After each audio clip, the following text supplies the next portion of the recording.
जंगल में टूनी अपनी सौतेली माँ सुंदरी कौवी के साथ रहती थी। टूनी की माँ की मौत टूनी को जन्म देते समय हो गई थी। तब टूनी के पिता ने उसकी देखभाल करने के लिए सुंदरी कौवी से दूसरी शादी कर ली थी। एक दिन, सुंदरी, मैं काम पर जा रहा हूँ, तुम टूनी की देखभाल करना। ये भी कोई कहने की बात है जी। मैंने आज तक आपको कोई शिकायत का मौका दिया है जो अब दूंगी। आप निश्चिंत होकर जाइए, मैं टूनी की देखभाल बहुत अच्छे से करूँगी। उस समय तक टूनी 2 साल की हो चुकी थी। टूनी के पिता के काम पर जाने के बाद सुंदरी फोन करके अपने आशिक को बुलाती है।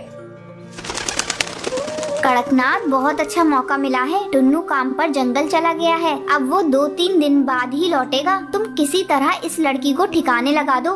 देखो, तुम बात तो ठीक कह रही हो, लेकिन लड़के को घर में ठिकाने लगाएंगे तो पड़ोस वाले जान जाएंगे। तो तुम ऐसा करो, इस लड़की को जंगल में ले जाके ठिकाने लगा दो। किसी को कुछ पता भी नहीं चलेगा और अपना काम भी हो जाएगा। थोड़े दिन बाद इसके बाप से घोंसला अपने नाम करा लूंगी, तब उसे भी ठिकाने लगा देंगे। उन दोनों की सब बातें टूनी सुन लेती है। तुम बहुत ही गंदी माँ हो। मैं पापा को सारी बातें बताऊंगी। तुम इन अंकल से मिलकर मुझे और मेरे पापा को मारना चाहती हो। कड़कनाथ, जल्दी करो, इस लड़की ने हम लोगों की बातों को सुन लिया है। अब ये और खतरनाक हो गई है, इसे जल्दी ठिकाने लगाओ। टूनी वहाँ से भागने लगती है। तब कड़कनाथ तेजी से उड़कर उसे पकड़ लेता है। वो टूनी को घने जंगल में मारने के लिए ले जाता है। जैसे ही कड़कनाथ टूनी को मारने के लिए हथियार उठाता है, कड़कनाथ, इस लड़की को मारकर अपने हाथ गंदे मत करो। इसे इसी जंगल में छोड़ देते हैं, कोई जंगली जानवर खा जाएगा। वो दोनों टूनी को जंगल में छोड़कर घर चले जाते हैं। पापा देखो, माँ ने मुझे जंगल में छोड़ दिया। मुझे यहाँ बहुत डर लग रहा है, मुझे जल्दी घर ले चलो। तभी वहाँ एक बूढ़ा बाज आता है। वो जब टूनी को रोते हुए देखता है तो उससे पूछता है, बेटा, इस घने जंगल में तुम क्या कर रही हो? किसने तुम्हें यहाँ छोड़ दिया? दादाजी, मुझे यहाँ मेरी सौतेली माँ ने मरने को छोड़ दिया। लेकिन आप कौन है दादाजी? बेटा, मैं भी तुम्हारी तरह दुखियारा हूँ। मुझे भी मेरे बेटे ने जंगल में छोड़ दिया। दादाजी, यहाँ बहुत सारे जानवर हैं, मुझे डर लग रहा है। बेटा, तुम डरो मत, हम लोग एक घर बनाएंगे और उसी में रहेंगे। लेकिन दादाजी, हम लोग घर कैसे बनाएंगे? यहाँ तो लकड़ी है ही नहीं। अरे पगली, हम लोग बांस का घर बनाएंगे। चल बेटा, रात होने से पहले हम लोग घर बनाने के लिए बांस काट कर ले आए। दोनों बांस काट कर इकट्ठा करते हैं। फिर वो बूढ़ा बाज उससे बांस का घर बनाने लगता है। दादाजी, मैं भी आपके साथ बांस का घर बनाने में आपकी मदद करूं? हाँ बेटा, तू भी घर बनाने में मेरी मदद कर। दोनों रात होने से पहले एक बांस का सुंदर सा घर बनाकर तैयार कर लेते हैं और खुशी खुशी उस बांस के घर में रहने लगते हैं। ऐसे ही 3 दिन गुजर जाते हैं। जब टुन्नू घर वापस आता है तो अपनी बेटी को खोजता है। अजी, वो तो आपके जाने के बाद से ही पड़ोसी के साथ भाग गई। मैंने तो आपसे कहा था ना, इसके बहुत पर निकल आए हैं, लेकिन आपने मेरी एक नहीं सुनी। टुन्नू को सुंदरी की बातों पर विश्वास नहीं था और वो जंगल की ओर अपनी बेटी को ढूंढने निकल जाता है। क्या टुन्नू अपनी बेटी को खोज पाएगा? ये सुंदरी टुन्नू को मारने में कामयाब हो जाएगी? अगले भाग का इंतजार करें। एक जंगल में टूनी नाम की चिड़िया रहा करती थी। उसे खाना बनाना नहीं आता था। जब भी वो खाना बनाती थी, उसका खाना खराब हो जाता था, जिसकी वजह से उसकी सास मीनू चिड़िया और उसका पति चीकू चिड़ा बहुत गुस्सा होते थे।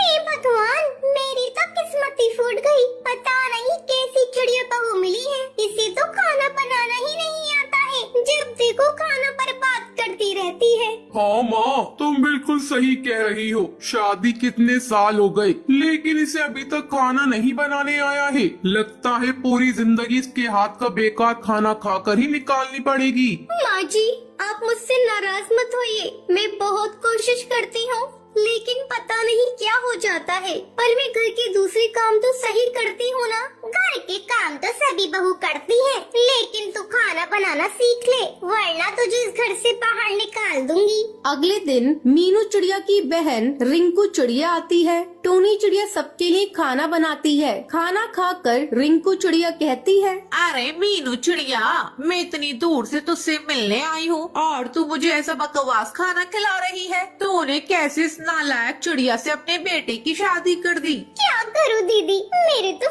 नसीब है। पता नहीं ये बददिमाग बेवकूफ बहू कैसे मिल गई। अब मैं क्या कर सकती हूँ। मीनू चिड़िया क्यों नहीं, मेरी मान तू अपने बेटे चीकू चिड़ा की शादी दूसरी होनहार चिड़िया से करा दे और इस टोनी को घर से बाहर निकाल दे। हाँ दीदी, ये तो बहुत ही अच्छा आइडिया है। मैं अपने बेटे की शादी किसी अच्छी चिड़िया से करवाऊंगी। ये कहकर मीनू चिड़िया और रिंकू चिड़िया टूनी चिड़िया को बहुत मारते हैं। चीकू चिड़ा, मुझे बचाओ। देखो ये सब क्या कर रही है। छोड़ो माँ जी। लेकिन चीकू चिड़ा उसकी एक भी नहीं सुनता है। टूनी चिड़िया की सास उसे धक्के मार के घर से बाहर निकाल देती है। अब टूनी चिड़िया रोते हुए जंगल के पास वाले कुएं पर रोने लगती है। हे भगवान, ये सब क्या हो गया। माँ जी और इन्होंने मुझे घर से बाहर निकाल दिया। अब मैं कहाँ रहूंगी, कैसे जीऊंगी। तभी टूनी चिड़िया वहाँ पर लगे पेड़ की पत्ती खाने लगती है। वो बहुत ही जहरीला पेड़ था जिसकी पत्ती खाकर टूनी चिड़िया बेहोश हो जाती है।